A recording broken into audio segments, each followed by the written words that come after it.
Assalamualaikum warahmatullahi wabarakatuh. Ya, hari ini kita akan baca cerita apa sayang?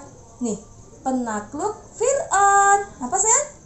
Penakluk Fir'aun. Nah, Penakluk Fir'aun itu tentang kisahnya siapa? Nabi Musa ya. Ya, yang menaklukkan Fir'aun itu siapa sayang? Musa. Iya, Nabi Musa ya. Alkisah. Dahulu kala di negeri Mesir, ya, ada seorang raja yang apa sayang? Yang sangat sombong, yang sangat angkuh. Raja itu bernama Raja siapa sayang? Fir'aun. Iya, Raja Fir'aun. Yuk kita buka ya. Nah ini. Pada suatu malam, Raja Fir'aun bermimpi. Bermimpi apa sayang? Bahwa ada api yang datang dari Baitul Maqdis. Dan kemudian pagi harinya Raja Fir'aun memanggil apa? Memanggil penasehatnya, tukang-tukang sihir, banyak sekali itu ya. Apa sih makna dari mimpi itu gitu ya? Nah, mimpinya itu maknanya apa? Ternyata mimpinya itu maknanya akan datang dari Bani Israel, akan lahir seorang bayi laki-laki yang nantinya akan menghancurkan apa? Menghancurkan Fir'aun. Ya. Kemudian Raja Fir'aun mengumumkan pada penduduk Mesir ya, bahwa barang siapa yang melahirkan bayi laki-laki dari Bani Israel maka akan dibunuh. Akan diapa sayang? Dibunuh. Iya. Ngeri nggak? Ngeri? Iya ngeri ya. Akan dibunuh. Nah, setelah itu ternyata Mas Ainan, ibunya Nabi Musa itu sedang mengandung. Nah, sedang apa Mas Ainan? Iya, sedang mengandung Nabi Musa. Sedih mendengar pengumuman yang diutarakan oleh Raja Fir'aun, karena sebentar lagi ia akan melahirkan seorang bayi. Walaupun belum tahu bayinya itu laki-laki atau perempuan, tapi sedih gitu ya. Di suatu malam, ibunya Nabi Musa tadi yang namanya Ayarika. Nah, sedangkan nama ayahnya adalah Imron. Siapa nama ayahnya? Imron. Ayarika sedih gitu ya, karena dia sebentar lagi akan melahirkan seorang bayi ya. Di malam hari itu dengan bantuan seorang bidan, Ayarika melahirkan seorang bayi yang sangat imut. Nah, bayinya itu ternyata laki-laki ya. Maka kemudian saat itu bergembira karena kelahiran anaknya ya, yang dikandungnya sudah lahir. Namun Ayarika dan Imron bersedih gitu ya, bahwa ternyata kalau diketahui oleh Raja Fir'aun maka bayi ini akan dibunuh gitu ya. Kemudian mereka berdoa kepada siapa? Nah, berdoa kepada Allah supaya Allah memberikan petunjuk ya. Alhamdulillah Allah kemudian memberikan petunjuk, memberikan ilham. Nah, memberikan ilham supaya bayinya tadi itu dimasukkan ke dalam peti. Ke dalam apa sayang? Peti ya. Bayinya yang gagah tadi ini, lihat nih. Ini petinya ya, dimasukkan ke dalam peti ya. Dan kemudian dihanyutkan ke Sungai Nil. Nah, ya nak ya. Kemudian ibunya Nabi Musa tadi meminta kepada kakaknya Nabi Musa untuk mengikuti kemana arah peti itu yang dialirkan di sungai itu sampai kemana begitu ya. Ternyata atas kekuasaan Allah, peti itu sampai di istana Raja Fir'aun ya. Seorang pembantu Raja Fir'aun itu tiba-tiba berteriak, "Wahai, coba lihat itu di sungai ada sebuah peti yang mengalun di pinggir Sungai Nil. Ayo." Kemudian dia meminta kepada istri Fir'aun yang bernama Asiyah itu ya untuk apa? untuk mengambil peti tersebut. Kemudian mereka semuanya terkagum-kagum karena yang ada di dalam peti itu adalah seorang bayi yang sangat mungil. Ya lucu ya. Setelah itu Asiyah itu tadi istrinya Raja Fir'aun membawa bayi itu ke hadapan Raja Fir'aun. Kira-kira Fir'aun marah nggak nak? Marah nggak Fir'aun? Loh, ini kan bayinya laki-laki, harus dibunuh sesuai dengan perintahku kepada semua rakyat bahwa yang ada seorang bayi laki-laki maka harus dibunuh, begitu ya, karena dia takut nantinya akan menjatuhkan kekuasaannya Raja Fir'aun. Dengan permohonan Asiyah tadi kepada suaminya yaitu Fir'aun agar bayi itu tidak dibunuh, jangan dibunuh. Wahai suamiku, janganlah dibunuh bayi ini. Bayi ini sangat lucu. Bayi ini harus kita jadikan sebagai seorang anak, begitu. Akhirnya, Mas Ainan, akhirnya apa sih? Akhirnya bayi Musa tadi diambil oleh Asiyah, dijadikan anak angkat. Dijadikan apa, nak? Anak angkat.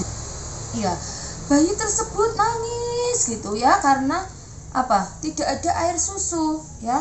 Maka kemudian suatu hari Asiyah tadi bertemu dengan seorang yang mampu menunjukkan siapa wanita yang bisa menyusui Nabi Musa tadi. Maka kemudian diajaklah wanita tadi pergi ke rumah siapa? Ayaksi tadi ya. Dan ternyata itu adalah ibunya Nabi Musa yang asli ya. Kemudian disusui. Kemudian Asiyah tadi menyerahkan bayinya itu, bayi Musa tadi, untuk disusukan kepada ibunya. Senang nggak kira-kira ibunya Nabi Musa yang asli tadi, Ayaksi tadi? Senang ya, karena ternyata bisa bertemu lagi dengan anaknya yang tadi sudah dihanyutkan di sungai. Setelah selesai masa penyusuan, kemudian dikembalikan lagi kepada ibunya tadi. Siapa namanya? Asiyah. Dikembalikan kepada siapa? Di istananya Raja Fir'aun. Dan Musa itu bersaudara. Kemudian Raja Fir'aun itu menantang kepada Nabi Musa. Kalau kamu betul-betul utusan Allah, maka kamu harus menunjukkan kepadaku apa kemampuan yang kamu miliki, sehingga aku percaya bahwa kamu adalah utusannya Allah. Maka kemudian Raja Fir'aun senyum dong, memanggil, lelah, haus. Sebentar lagi ya, ini ngabuburit dulu ya sambil bercerita, sambil baca cerita biar nggak jenuh ya nak ya. Raja Fir'aun memanggil para tukang sihirnya. Mereka kemudian membawa membawa ular. Menyihir. Tukang sihirnya tadi itu menantang Nabi Musa. Siapa yang duluan memperlihatkan kekuatan? Kemudian Nabi Musa bilang, silahkan kamu duluan. Akhirnya mereka dengan tongkatnya itu disihir bisa berubah menjadi ular. Ularnya buas-buas itu. Seluruh istana bersorak-sorak. Wah, menang gitu ya. Dan kemudian Nabi Musa, atas izin Allah, tongkatnya Nabi Musa tadi berubah menjadi ular yang lebih besar dibandingkan ular-ularnya tukang sihirnya Raja Fir'aun. Kira-kira ularnya yang menang ularnya siapa? Musa. Iya, ternyata ularnya Nabi Musa tadi makan ular-ularnya yang kecil-kecil tadi ya, tukang sihirnya tadi. Akhirnya para penyihir tadi beriman kepada Allah karena mengakui bahwa Musa itu betul-betul adalah utusan Allah ya. Tadi ular-ularnya tukang sihir tadi dimakan oleh ularnya yang dari tongkatnya Nabi Musa yang besar tadi ya. Setelah itu kira-kira gimana nak? Raja Fir'aun marah nggak? Marah, iya, marah besar. Akhirnya ini Musa harus di apa? Harus dikejar ini supaya Musa tidak semakin apa? Menjadi mengajak orang-orang untuk menyembah Allah. Akhirnya pada suatu hari ya, Raja Fir'aun ini mengajak para tentaranya untuk mengejar Nabi Musa dan para pengikutnya. Nah, sampailah mereka di Laut Merah. Namanya apa sayang? Laut apa nak? Laut Merah. Oh itu Musa dan pengikutnya. Sampai ke Laut Merah. Kita kejar. Para pengikutnya Nabi Musa itu mereka sudah khawatir gitu ya. Namun Nabi Musa tenang bahwa Allah akan memberikan pertolongan kepada kita ya. Maka kemudian atas perintah dari Allah, Nabi Musa, mukjizatnya Nabi Musa itu tongkatnya bisa berubah menjadi ular ya. Tongkatnya dengan dipukulkan bisa membelah lautan menjadi daratan ya. Lautan yang luas itu bisa jadi ada jalannya ya dengan dipukulkan. Akhirnya ketika dikejar oleh tentaranya Fir'aun, maka kemudian lautnya tadi laut yang awalnya itu ada jalannya, itu kemudian sampailah mereka saat mengejar itu lautnya bisa nutup lagi dan kemudian jadi laut. Kira-kira tenggelam nggak Raja Fir'aun? Raja Fir'aun tenggelam. Raja Fir'aun tenggelam bersama siapa? Iya, bersama pengikut-pengikutnya. Akhirnya apa? Ketika mau tenggelam, Fir'aun apa nak? Fir'aun itu ternyata apa sayang? Kira-kira Fir'aun bertobat nggak? Iya, dia bertobat. Tapi tobatnya sudah sudah terlambat ya. Ketika Fir'aun itu dijawab oleh Allah. Apakah sekarang kamu baru percaya? Padahal sesungguhnya kamu telah durhaka sejak dahulu, dan kamu itu termasuk orang-orang yang berbuat kerusakan. Maka pada hari ini kami akan selamatkan badanmu, supaya kamu dapat menjadi pelajaran bagi orang-orang yang datang sesudahmu. Ini terdapat di dalam Al-Quran nak. Jadi tubuhnya Fir'aun itu sampai sekarang Mas Ainan ya, itu masih ada di museum di Mesir sana ya. Supaya apa? Supaya menjadi pelajaran buat kita bahwa kita tidak boleh jadi orang yang sombong. Dia sombong. Jadi akibat orang yang sombong itu apa? Akibatnya Allah itu sangat mudah untuk membuat mereka sayang? Mereka rusak ya. Tadi seperti Fir'aun itu kan terus kemudian tenggelam di Laut Merah karena dia tadi merasa sombong bahwa dirinya paling kuat. Ya. Kesimpulannya tentang kisahnya Nabi Musa, satu, kita harus harus sebagai anak Islam kita harus berani ya, berani seperti Nabi Musa. Iya, Nabi Musa itu mengajak Raja Fir'aun untuk menyembah Allah, walaupun pada akhirnya diusir ya, anaknya kan itu anak angkatnya diusir dari istana. Jadi kita sebagai seorang anak Islam harus berani. Apa sayang?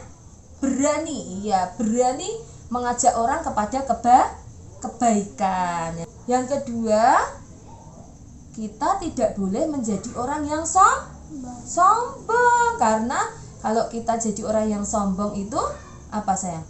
Itu salah satu sifat yang tidak disukai oleh Allah. Karena orang yang sombong itu masuk mana nak? Neraka. Iya, Fir'aun tadi ditenggelamkan oleh Allah ya. Dia merasa kuat, sombong, aku yang paling hebat. Itu tidak boleh ya. Karena manusia ini lemah. Manusia ini adalah makhluk ciptaan Allah. Tidak boleh sombong seperti Fir'aun. Harus berani seperti Musa. Besok kita lanjutkan ya ceritanya, ngabuburit kita. Nanti bukanya yang semangat ya. Sebentar lagi sudah mau berbuka ya. kita ucapkan salam dulu sama teman-temannya. Yang keras ya. Assalamualaikum warahmatullahi wabarakatuh. Sampai jumpa teman-teman.